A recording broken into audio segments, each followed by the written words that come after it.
नमस्कार दोस्तों, welcome back. आप देख रहे हैं कॉफी विद सुविजय। अभी 2 दिन हुए हमने रविंद्र पंचोली जी के साथ एक बहुत बढ़िया प्रोग्राम किया इनका और आपने लाइक भी बहुत किया।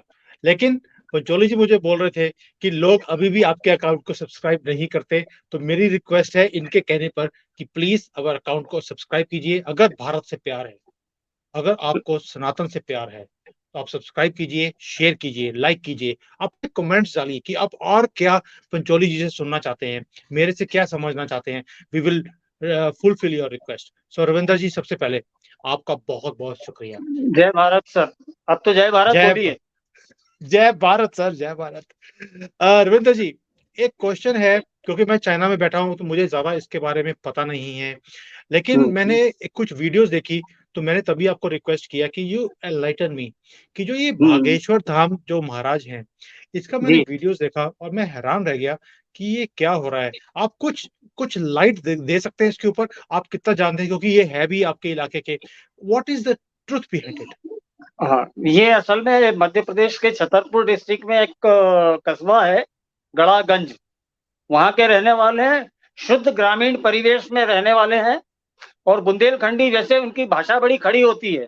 तो आपने अगर उनके वीडियो देखे होते हैं तो बड़ी खड़ी भाषा, उजट टाइप। लोगों को लगता है उजट है, वो उजट नहीं। जैसे हरियाणा की भाषा है ना, उजट एकदम। बस वो बुंदेलखंड उसका बच्चा समझ लो, भाई समझ लो छोटा। तो बुंदेलखंड वैसा ही है। तो उनका बोलने का थोड़ा ऐसा है। और वो तो 9 साल से सर वो मतलब अभी उनकी उम्र मात्र 27 साल है। 1996 की पैदाइश है। और मात्र ओके। 9 साल की उम्र से इन्होंने पूजा पाठ शुरू किया। इनके फैमिली में एक 300 सवा 300 साल पहले सन्यासी बाबा करके थे, जो हनुमान जी के बड़े भक्त थे। तो वहाँ इनके गांव में स्वयंभू हनुमान जी प्रकट हुए। हनुमान जी खुद मतलब मूर्ति उनकी प्रकट हुई। तो उनका नाम वही बालाजी जो कहते हैं ना, बागेश्वर धाम। हुँ। हाँ, तो वो बागेश्वर बालाजी के नाम से उनका प्राण प्रतिष्ठा ये सब हुई। तो 320 साल पुरानी मूर्ति है जो बागेश्वर धाम में है। तो पीढ़ी दर पीढ़ी इनका यही चलता रहा। इनिशियली अभी तो ये ठीक ठाक रहने लगे हैं, नहीं तो इनका घर आप देखते तो आदमी कहते कि भाई ये क्या है। मतलब दीवार बारिश हो रही है तो ऊपर से पानी टपक रहा है, कोना ढूंढ रहे हैं। जगह जगह बर्तन रखे हुए हैं कि यहाँ पे इकट्ठा पानी हो जाए, वर्ष में ना आए। ये इस तरह की परिस्थितियों में रहे। और सरकारी स्कूल में पढ़े हैं अपने गांव में, गड़ागंज में, 5वीं तक। और उसके बाद ये इन्होंने आगे पढ़ने के लिए 5 किलोमीटर इनको पैदल चल के जाना पड़ता था। तो ये पैदल चल के जाते थे, पैसा नहीं था और भिक्षा मांग के इनका घर चलता था। इनके पिताजी तो मतलब शराब के नशे में मस्त रहते थे। राम कृपाल गर्ग नाम था। गर्ग इनकी शायद टाइटल है। गर्ग वैसे हुँ। बेसिकली तो वैश्य कम्युनिटी से होते हैं। हुँ, हुँ, हुँ, हुँ। हाँ, तो ये हैं शरीफारी ब्राह्मण है, शुक्ल है वैसे तो। और उसके बाद इन्होंने कॉलेज में पढ़ना चाहा, पर आर्थिक अभाव के कारण ये कॉलेज नहीं कर पाए। पर प्राइवेट फिर इन्होंने बीए किया है। ओके। हाँ जब मैंने सुना जी। इनको, जैसे वो बोलते हैं, हैं? जो बोलते हैं ना कि डंडे की नोक पे लठ मारा हो जैसे किसी ने। लत भी मारा हो, एंड वेरी स्ट्रेट फॉरवर्ड, बहुत बहुत ही स्ट्रेट फॉरवर्ड है। Straight forward. और वो ये बोलते हैं जैसे कि इनको डर नहीं है, कोई खौफ नहीं है और बड़ा कॉन्फिडेंस है इनके बोलने के अंदर भी। और जो सामने लोग बैठे होते हैं, वो भी एक बार माथा टेक के जाते हैं कि यार how have you come to know कि हमारे दिल में क्या क्वेश्चन है, और उसका आपने आंसर भी दे दिया। और कि एक तो प्रॉब्लम बता दी कि हमारे दिमाग में क्या है और उसका सॉल्यूशन भी दे दिया। ये सनातन की पावर उनके थ्रू दिखती है। ये सर उन्होंने क्या है कि 9 साल से तो वो हनुमान जी की भक्ति कर रहे हैं। 12 साल की उम्र में इनके दादाजी बागेश्वर धाम बालाजी की सेवा करते थे। तो उन्होंने इनको बुलाया कि मेरे पास आना। ये उनके पास गए, वहाँ रहे और इनको उनसे सिद्धियां प्राप्त हुई। ऐसा उनका कहना है। हम लोगों ने जब पूछा था तो उनका ये कहना है कि दादा गुरु बोलते हैं उनको ये, कि दादा गुरु से इनको सिद्धि प्राप्त हुई। और इन्होंने मतलब तपस्या करी है। ऐसा नहीं है कि घर में बैठ के आपको सब कुछ हो जाता है। हुँ। इन्होंने संस्कृत की पढ़ाई की है। शास्त्री जो ये लिखते हैं तो संस्कृत का में एक डिग्री होती है शास्त्री की, तो वो इन्होंने हासिल की है। आचार्य धीरेन्द्र शास्त्री जो लिखते हैं, ये तो शास्त्री इनकी डिग्री है संस्कृत की। इनकी भाषा हिंदी बुंदेलखंडी है, मिली मिक्स जो मिक्स है, मतलब बुंदेलखंडी और हिंदी मिली-जुली बोलते हैं। अंग्रेजी में थोड़ा हाथ कमजोर है, वो खुद कबूलते हैं और अपनी खिल्ली खुद उड़ाते हैं। आपने ऐसा आदमी नहीं देखा होगा कि अपनी खिल्ली खुद उड़ाता है, ऐसा महात्मा नहीं देखा होगा। रविंद्र जी, मैं देखिए आपको भी मालूम है कि जितने बड़े-बड़े संत हैं, मेरा जो ऊपर वाले की इतनी कृपा रही है कि मेरा उठना-बैठना इन सब के साथ रहा है। मैं यहाँ पे ग्रुप्स भी लेके गया उनको, मैंने स्पिरिचुअलिटी के साथ जोड़ने की कोशिश करी भारत के अंदर। मैं एक चीज़ बताइए कि मैंने बहुत तरह के फ्रॉडस्टर भी देखे, अच्छे गुरु भी देखे। आपको मालूम है कि इस दुनिया में हर तरह का आदमी है। आपके हिसाब से जो ये बागेश्वर धाम है, इनके ऊपर इतने क्वेश्चंस भी रेज़ किए जाते हैं, आपको इनकी ऑथेंटिसिटी कितनी लगती है? सर, ये कोरोना काल के पहले इनका कम था, उस बुंदेलखंड एरिया में इनकी प्रसिद्धि थी। कोरोना काल में जब लॉकडाउन हुआ, लोग फुर्सत में थे तो लोगों ने यूट्यूब पे घूमना शुरू करा। तो ये इतना तो समझते थे कि आपको अगर पहचान बनानी है तो यूट्यूब पे जाना पड़ेगा। तो यूट्यूब पे इनका लोगों ने देखा, धीरे-धीरे ये प्रचलित होते गए। आज की डेट में इनकी यूट्यूब पे 10 लाख, 15 लाख, 20 लाख, 25 लाख सब्सक्राइबर हैं सर। नहीं, तो सब्सक्राइबर होना ये एक अलग बात कोरोना है, नहीं, और लेकिन कोरोना के बाद से ही इनमें लोगों की श्रद्धा बढ़ी। कोरोना में भी इनके पास लोग जाते रहे और हुँ, इन्होंने किया है लोगों को कुछ को ठीक, ऐसा कहना है लोगों का। हुँ, हुँ, और हुँ। कोरोना के बाद तो फिर इनने जब बाहर पाँव निकाला है, तो अमेरिका घूमा है, लंदन घूमा है, वहाँ दरबार लगा लिया, नेपाल घूमा है, वहाँ दरबार लगा लिया। एक दरबार में हिंदुस्तान में 3 से 5 लाख तो मान के चलिए कि होते ही हैं, और पटना में वर्ल्ड रिकॉर्ड बनाया है, 10 लाख लोग आते थे और 42 डिग्री के टेम्परेचर में माय 10 गॉड! लाख लोग। और देखिए बंदा ये बैठा रहता है सर वहीं 4-4 5-5 घंटे। आप हम हाँ, 1 हाँ। घंटे बैठ जाएँगे तो हमको ज़रूरत पड़ेगी कि एक बार होकर आ जाएँ ज़रा। नहीं, देखिए अगर किसी को कुछ मिलता है, तभी भीड़ आती है, ऐसा अदरवाइज़ ब्लाइंडली कोई भी जाता नहीं है। तो अगर इतनी-इतनी 10-10 लाख लोगों की भीड़ आ रही है, तो कुछ देखकर ही आते हैं, कुछ मिलता है तो आते हैं, अदरवाइज़ किसके पास टाइम है आज की डेट में? नहीं, और हमारे मीडिया के साथियों ने शुरू में मैं भी देखता था, वह तो हमारी श्रीमती यहाँ खिल्ली उड़ाती थी कि ये कल का लड़का फ्रॉड होगा, आप इसको क्या देखते रहते हो? मैंने कहा भाई मैं दूसरे उससे पॉइंट से देखता हूँ। फिर हमारे यहाँ के पत्रकारों ने कुछ खोजबीन करने गए, महिला भी थी उसमें और पुरुष भी थे। साहब उनके पूरे कच्चे चिट्ठे उधेड़ के रख दिए उन्होंने।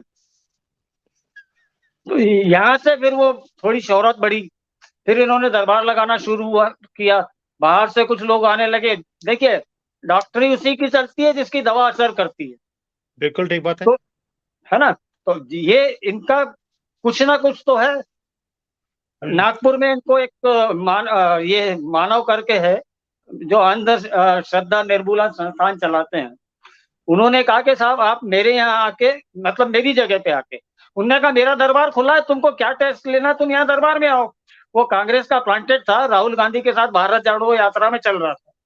तो सनातन को बदनाम कैसे करना है, वो एक पार्ट वो भी था जो नागपुर में खेला गया था, बड़ा यहाँ पर मीडिया पे चला था कि ये गए नहीं अंधश्रद्धा निर्मूलन समिति के उसमें। इनका ये कहना है कि मैं यहाँ बैठा हूँ, आप 100 कैमरे लगा लो, आप 50 लोगों को बुला लो। भाई एक गद्दी का असर होता है। आप देखते हैं कि जज जब कुर्सी पे बिल्कुल, बैठता है तो कुछ और होता है और कुर्सी से उतरने के बाद कुछ और होता है। ट्रू। तो उनका ये कहना है ये मैं गद्दी है, मेरी गद्दी पर बैठा हूँ मैं। मेरी लिंक जुड़ी है ऊपर वाले से, हर कहीं नहीं होता। जब उनके वो बराबर आने से पहले पूजा करते हैं, सब करते हैं, उसके बाद वो है। एक छोटा-सा ये मुद्गर रखते हैं, हनुमान जी की गदा रखते हैं छोटी-सी। वो कहते हैं ये मेरा वाई-फाई है। कि इससे मुझे सारा पता चल जाता है कि भाई किसके मन में क्या है और कहाँ से कौन आया है। सर वो नहीं एक मैंने सुना है। मतलब हाँ, तो हमारे एबीपी न्यूज़ में है एक प्रशांत झा, पहले वो इंडिया टीवी में थे, नेपाल और बिहार के ब्यूरो चीफ थे। तो अभी रिसेंटली मई में जो पटना में प्रोग्राम हुआ था, तो उसमें वो वहीं मौजूद था। और भी टीवी 9 के टाइम्स नाउ, नवभारत और भारत के जितने न्यूज़ चैनल वाले हैं वो सब मौजूद थे। उनको उन्होंने कहा, "काहे रे तुम बहुत चतुर हो, बहुत पढ़े लिखे हो, हम तो गँवार हैं।" हमारा टेस्ट लेना चाहते हो, चलो ठीक है, जाओ भीड़ में से 5 आदमी कोई ले आओ। और वो चैलेंज करता है कि 5 आदमी वही होंगे जिनके ये मैं पर्चे पहले से बना के लिख रहा हूँ, कि उनके मन में क्या क्वेश्चन है उसका नाम मैं बता दूंगा, सब बता दूंगा।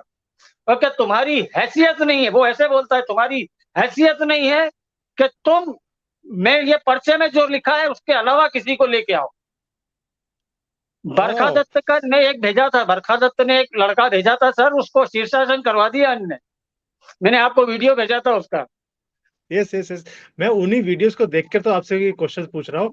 लेकिन एक चीज़ बताइए कि मैंने लेकिन इनके खिलाफ बहुत लोगों को बोलते भी देखा है कि भई ये तो ढोंग है, लेकिन वही लोग जब कोई मुसलमानों में कोई ऐसे काम करते हैं, हीलिंग का काम हो गया या क्रिश्चियंस करते हैं, तो जो हम देखते हैं कि वहाँ पे भी बड़ा पागलपंती वाला काम मुझे दिखता है कई बार, जैसे वो हरकतें करते हैं वहाँ पर।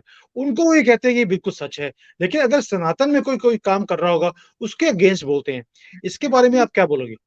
ये हमारा मानसिकता है सर। एक कहावत है, घर का जोगी जोगड़ा और आन गांव का सिद्ध।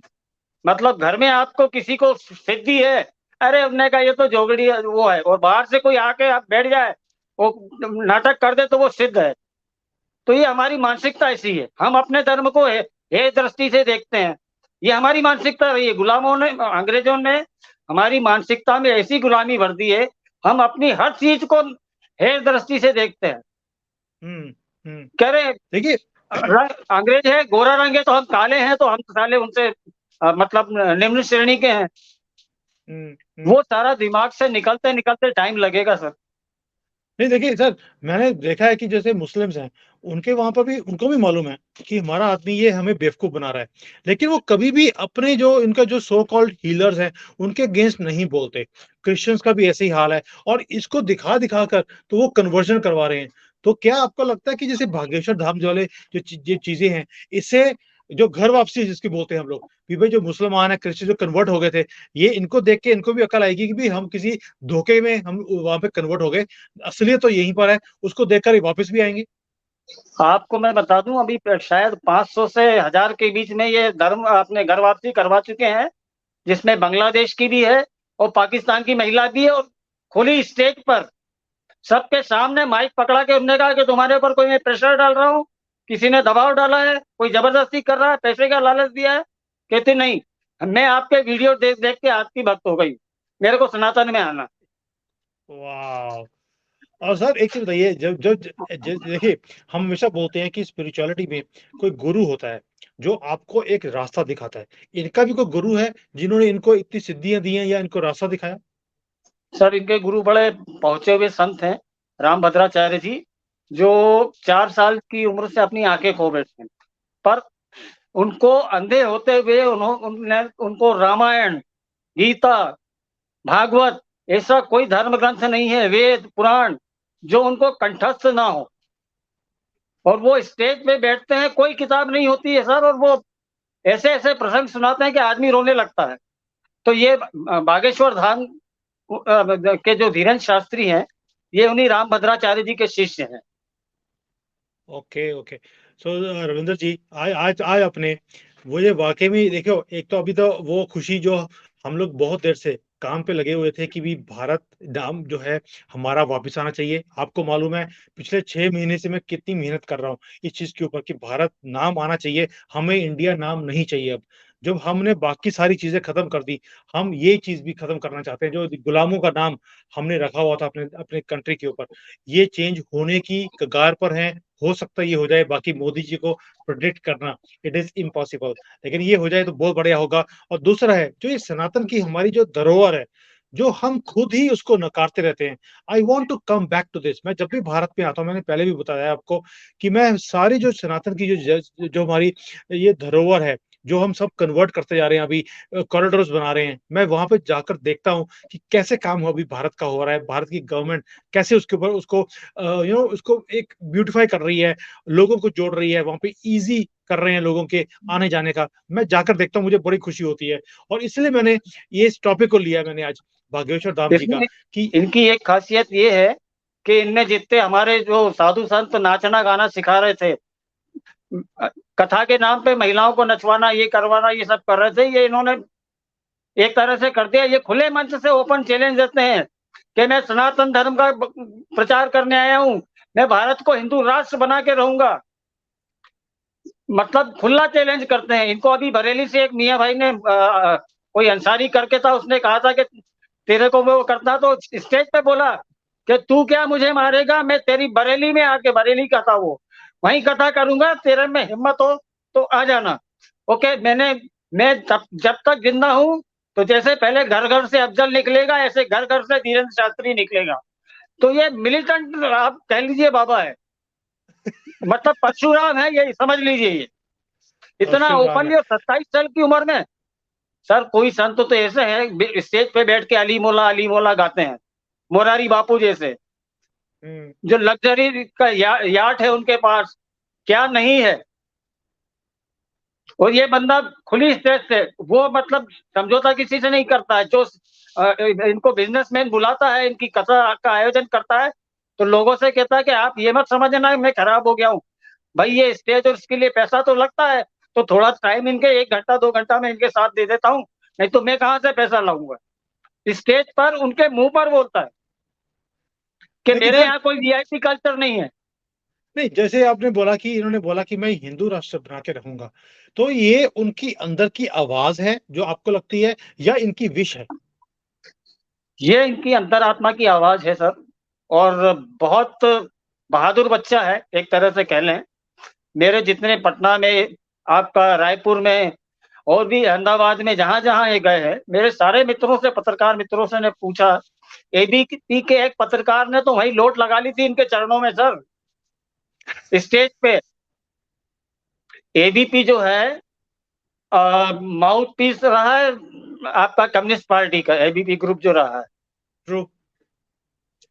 और वो एंटी बीजेपी, एंटी सनातन सब है, जो कुछ कह लें आप, एंटी भारत है वो एक तरह से। चलिए, उसके ठीक है। साथ, और बरखा दत्त के उसने कान पकड़ लिए थे, आपको वीडियो मैंने भेजा था, कान पकड़ लिए थे, उसने पूछा कहा रे तो कौन ने भेजो, वो बढ़िया बोलते हैं बुंदेलखंडी में, कहा हमें हमें शिक्षा देने आया तो।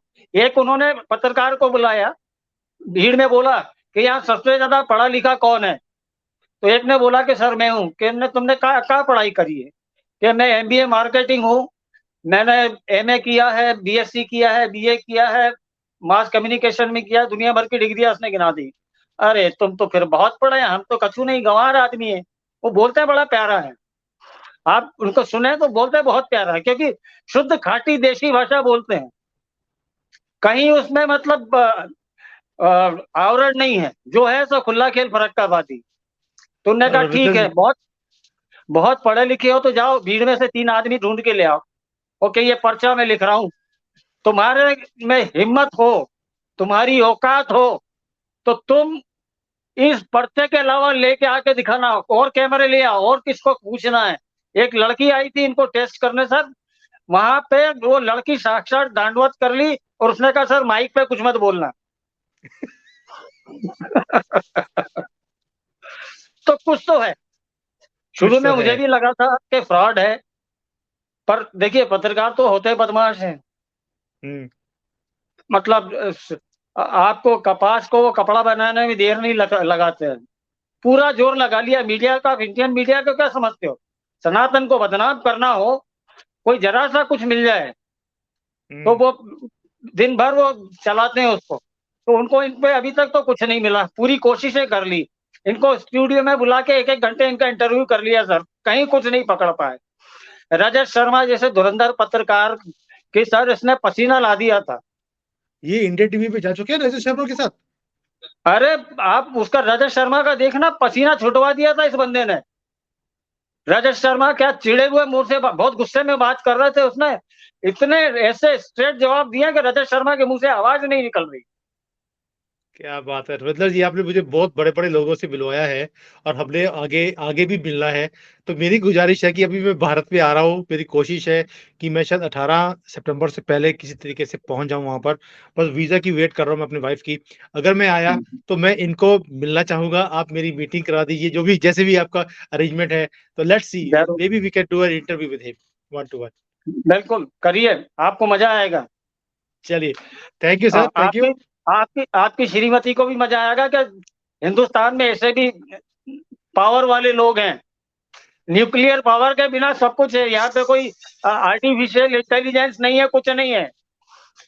बस वो हनुमान जी का वायरलेस वाला वो वाईफाई है उनके पास।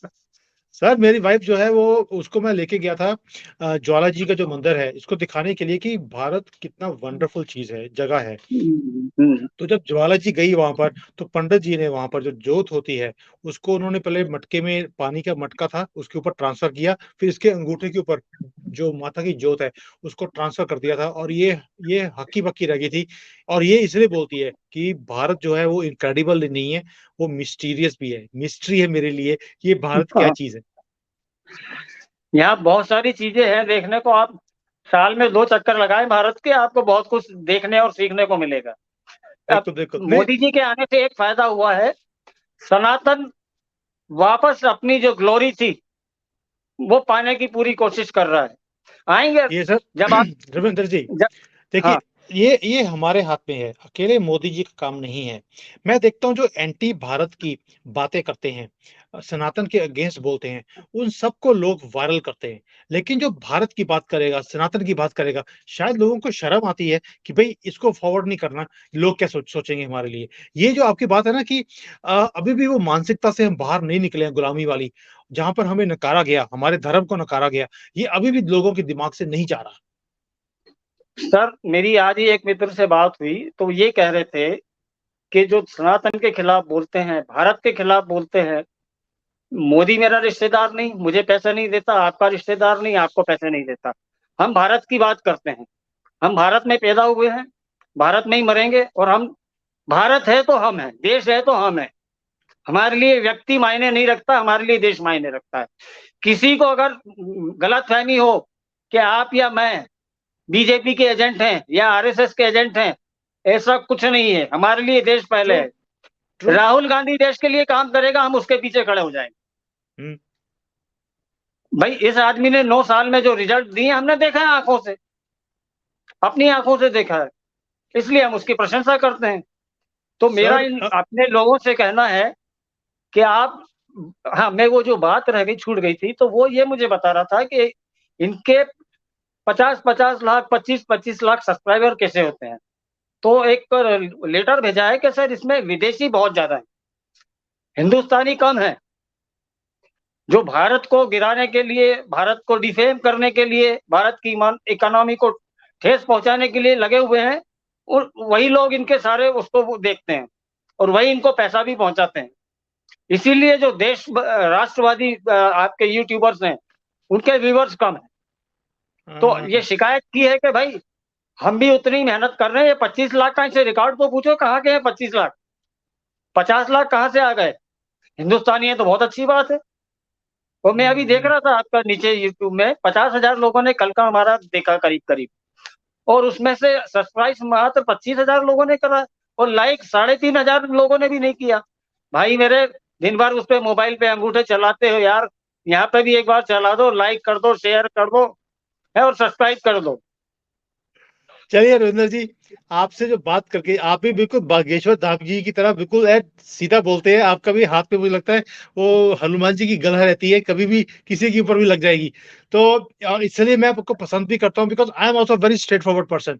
मुझे घुमाकर बात नहीं करनी आती है और यही चीज़ मुझे अट्रैक्ट करती है आप जैसे लोगों के पास। एक एक पुछल्ला जाते जाते मैं आपकी इसमें जोड़ना चाहूंगा। हम लोगों में बात चल रही थी इंडिया के जो अलायंस बना है उसके बारे में। तो वैसे हम लोग डिस्कस कर रहे थे कि यार क्या बात करते होंगे। तो मेरे मन में जो आया था वो बता रहा हूँ, बुरा मत मानिएगा। मैंने कहा ये गाना गाते होंगे कि आजकल तेरे मेरे नाप के कच्चे हर दुकान पे सबको मालूम है और सबको खबर हो गई।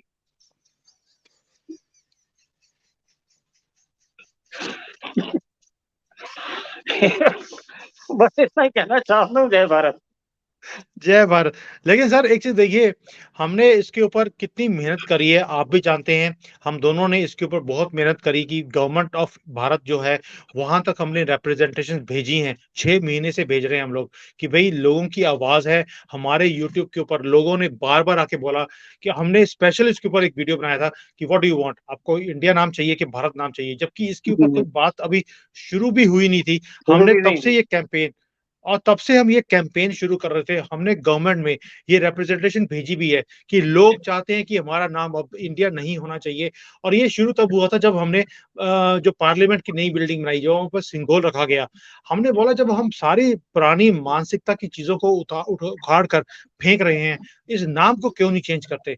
और ये मुझे खुशी इस बात की है कि हमारी बात अब सुनी जा रही है और सुनी इसलिए जा रही है क्योंकि हम आवाज़ उठा रहे हैं। जब हम अपनी ही आवाज़ नहीं उठाएँगे, जब हिंदू अपनी आवाज़ नहीं उठाएगा, तो सुनेगा कौन? तो ये जब तक हिंदू जागेगा नहीं, जुड़ेगा नहीं, बोलेगा नहीं, तब तक कोई सुनेगा भी नहीं और इसलिए हमारी बात सुनी नहीं जाती थी अब तक। सर हिंदू फिर आखिरी में ये गाना गाते-गाते वो जो मुक्तिधाम होता है ना, वहाँ पहुँचेगा कि मेरी बात रही मेरे मन में, कुछ कर ना सका उलझन में, मेरे सपने अधूरे हुए नहीं पूरे, आग लगी जीवन में। ये सही बात है। कहते-कहते मुक्तिधाम पहुँच जाएगा। हिंदुओं का यही हाल है और मैं देखिए यहाँ पर चाइना जैसी कंट्री में बैठ के मैं वीडियोस बनाता हूँ तो बोलते हैं यार तुम हिम्मत कैसे कर लेते हो और भाई तुम्हारे लिए कोई हिम्मत कर रहा है तो उसी को तुम गाली निकालने शुरू कर देते हो तुम हिम्मत क्यों दिखा रहे हो भी आप हिम्मत दिखा नहीं सकते कोई दिखा रहा है तो आपको पसंद भी नहीं आता ये तो हालत है हिंदुओं की। और सर हिंदू ही मतलब कल मुझे ट्विटर पे एक ट्रोल कर रहा था। मैंने बहुत अच्छे से ट्रोल करा, फिर मैंने कहा अब ये बिलो बेल्ट आ रहा है तो फिर मैंने ब्लॉक कर दिया। बिलो बेल्ट के भी उसके जवाब दिए 2-4 मैंने अच्छे से। फिर मैंने कहा कि ये अति हो जाएगी, अब ज्यादा अपन करेंगे तो एक अपना लेवल से नीचे उतरने वाली बात हो जाएगी। ट्रो ट्रो ट्रो जरूरत नहीं है।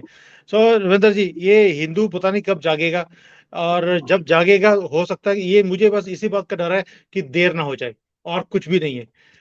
नहीं जागेगा तो पछताएगा सर। हमारा तो क्या है, बहुत गुजर गई, थोड़ी सी रात बाकी है। ये सोच लें जो नौजवान पीढ़ी है कि वो कैसा भारत देखना चाहते हैं। हमने तो एक सड़ा हुआ ऐसा भारत देखा है जहाँ हर चीज को हम लोग तरसते थे। हम्म, गैस की टंकी के लिए लाइन में लगना पड़ता था, 200-200 रुपए, 400-400 रुपए एक्स्ट्रा देके सेम डे अगर टंकी चाहिए तो लेके आना पड़ता था। हम्म, सरकारी अस्पतालों में लोगों के क्या हाल थे। और एक ये हिंदू ये क्यों नहीं समझते हैं कि आपकी जो मुस्लिम कम्युनिटी है वो सरकार की सारी सुविधाओं का फायदा उठाती है, हर जगह पूरा। मतलब कि हर साल कैलेंडर छाप दिया, परिवार नियोजन छाप किया करती रहती है। और आप साला बस हम एक और हमारा एक। अरे क्यों यार, आपको लड़ना है तो आप भी बढ़ाओ आबादी, क्यों बैठे नहीं हुए हो देखिए चुपचाप। नहीं देखो आबादी का एक डिफरेंट मैटर है लेकिन जो हिंदू अपनी आवाज नहीं उठाता ना इकट्ठे होता है ना अपनी आवाज उठाता है इसीलिए हिंदू हमेशा गालियां भी खाता है अपने घरों से इनको धक्के मार के निकाला जाता है और ये चुपके से निकल भी जाते हैं और मुझे लोग बोलते हैं कि तुम इतनी हिम्मत कैसे दिखाते हो मैं कहा मैं पंजाबी हूँ मैं उस पंजाब से आता हूँ जहां पर हिंदुओं को बसों में से निकाल कर गोली मारी जाती थी हम तब भी हटे नहीं मैं उस कम्युनिटी को बिलोंग करता हूँ और मैं हटने वाला में से नहीं हूँ मैं कश्मीरी पंडित नहीं हूँ जो जो अपना घर छोड़ के भाग के आ गया अपनी बीवियों को छोड़ के वहां पर ताकि उनको उनको मारा जाए वहां पर मैं उन कायर लोगों में से नहीं हूँ और इसलिए आपके लिए मैं अपनी आवाज उठा रहा हूँ लेकिन मुझे दुख होता है कि ये हमारे ही हिंदू भाई ये उठते ही नहीं है अपनी आवाज उठाते नहीं है पता नहीं कब जागेंगे। चलिए देवेंद्र जी देखते हैं अभी भारत का अपना नाम आने दीजिए जैसे मोदी जी लगे हुए हैं हम भी मोदी जी को सपोर्ट करते हैं इन कामों के लिए कि हो सकता है कभी हिंदू जागेगा। यहाँ यहाँ पे दो स्टेट मिल गए हैं, आप पंजाबी हैं, मैं गुजराती हूँ। तो पंजाबी भी पंजाबी मिलिटेंट होते हैं, गुजराती सीधा साधा होता है, पर जब अपनी वाली पे आता है तो फिर वो गुजरात में कोई दंगा नहीं होता है। सरदार पटेल जैसे आदमी पैदा होते हैं, गांधी भी पैदा होते हैं, मोदी भी पैदा होते हैं और अमित शाह भी मोदी पैदा भी होते होते हैं। हैं, अमित शाह भी होते हैं। बिल्कुल तो सही अब है। गांधी जी का चलिए जमाना चला गया है सर, अब मोदी ये और शाह का जमाना है।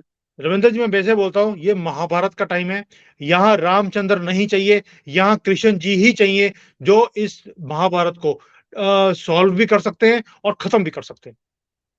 ये खत्म होगी सर, बस 24 में ध्यान रखें। 24 बस बस निकल बस गया तो वही है। फिर कुछ नहीं है। फिर कुछ नहीं है। चलिए, जय भारत सर। चलिए, जय भारत इसी sir. Thank you for calling. Thank you sir, thank you. Okay.